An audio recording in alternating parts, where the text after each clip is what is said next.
काव्य हेतु प्रतिभा, व्युत्पत्ति, अभ्यास और समाधि। 2. व्युत्पत्ति। व्युत्पत्ति का शाब्दिक अर्थ होता है निपुणता, पांडित्य या विद्वता। ज्ञान की उपलब्धि को भी व्युत्पत्ति कहा गया है। यह ज्ञानोपलब्धि शास्त्रों के गहन अध्ययन, चिंतन और मनन से तथा लोक व्यवहार के ज्ञान से प्राप्त होती है। यह बात भी अस्वीकार नहीं की जा सकती कि जिनकी प्रतिभा जन्मजात रूप में प्रकट होती है और बाद में सत्संग, अभ्यास और प्रयत्न द्वारा प्रकट होती है, उनमें पूर्ववर्ती प्रतिभा के क्षीण बीज विद्यमान रह सकते हैं। यह संभव है कि प्रतिभा मूलतः ऐसे व्यक्तियों में रही हो, परंतु उपयुक्त अवसर के अभाव में उसका प्रस्फुटन तभी हुआ हो जब अन्य साधन प्राप्त हुए हों। ऐसी दशा में आचार्य दंडी का यह कथन है कि न विद्यते यद्यपि पूर्ववासना गुणानुबंधी प्रतिभान्मद्भुतम् श्रुतेन यलेन न वागुपासिता ध्रुवा करोत्येव कंप्यनुग्रहम्। साधना के परिणाम स्वरूप वाणी जिन पर कृपा करती है, उनके भीतर प्रतिभा का कुछ न कुछ तत्व पहले भी विद्यमान रह सकता है, और जिनमें यह जन्मजात प्रतिभा का बीज प्रबल है उनमें काव्य का स्वतः स्फुरन होने लगता है, परंतु जिनमें वह क्षीण है उनमें वह अध्ययन, अभ्यास और सत्संग से उपयुक्त अवसर आने पर प्रकट होता है। इस प्रकार जिनमें बाद में कवि प्रतिभा प्रस्फुटित हुई उनमें प्रतिभा का बीज क्षीण था। इसी स्थिति में प्रतिभा के लिए साधना का महत्व स्वीकार किया जा सकता है।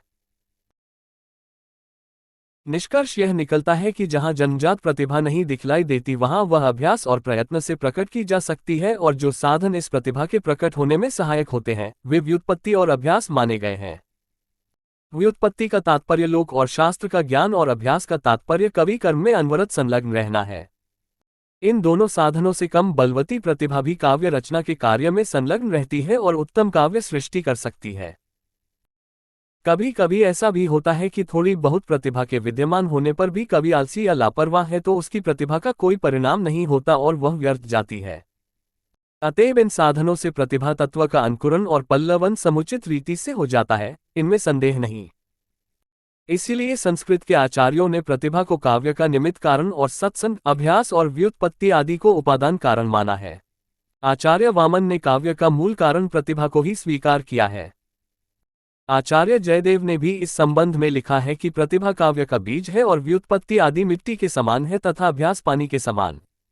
जिस प्रकार बीज के अंकुरन और विकास के लिए पानी की आवश्यकता होती है, उसी प्रकार प्रतिभा के विकास के लिए व्युत्पत्ति और अभ्यास की आवश्यकता होती है। इसी प्रकार का मत हेमचंद्र का भी है कि प्रतिभा काव्य का मूल कारण है तथा व्युत्पत्ति और अभ्यास काव्य के कारण नहीं वरन संस्कार हैं। इनके द्वारा काव्य संबंधी प्रतिभा परिष्कृत और विकसित होती है। हिंदी काव्यशास्त्री डॉक्टर नगेंद्र मानते हैं कि कवि अपनी प्रतिभा, निपुणता तथा अभ्यास के बल पर काव्य रचना करता है। उपर्युक्त मतों से यही बात स्पष्ट होती है कि काव्य का मूल कारण प्रतिभा है और किसी किसी रूप में उसके होने पर ही व्यक्ति काव्य की रचना कर सकता है, परंतु इस प्रसंग में एक और बात विचारणीय है, वह यह है कि क्या जन्मजात काव्य प्रतिभा न होने पर भी प्रतिभा के संस्कार डाले जा सकते हैं।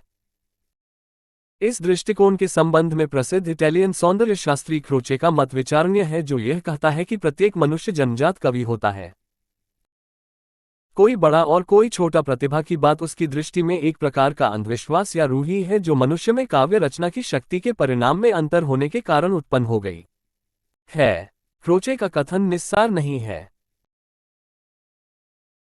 सभी मनुष्यों में जिस प्रकार से बुद्धि, अनुभूति, कल्पना शक्ति होती है, परंतु प्रत्येक में उनका व्यवहार समान रीति से नहीं होता, उसी प्रकार यह सोचा जा सकता है कि प्रत्येक व्यक्ति में किसी न किसी रूप में काव्य प्रतिभा होती है। यह काव्य प्रतिभा समय पाकर प्रस्फुटित होती रहती है और उसका विकास भी होता रहता है।